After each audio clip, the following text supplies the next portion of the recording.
Hello everyone, in this video I'll show you how to save multiple Excel sheets as on PDF step by step. Example, sheet 1, sheet 2, sheet 3. Simply hold Ctrl, select multiple sheet or select sheet 1, hold shift, select last shift, then go to file tab, save as. File locations, example desktop, and file name, save as type, find PDF, click save.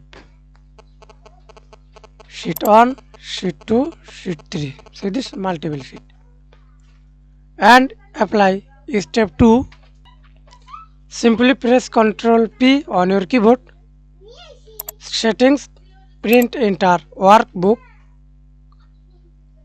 copies number, print again, go to file locations, file name PDF 3, save as file type PDF document, click save.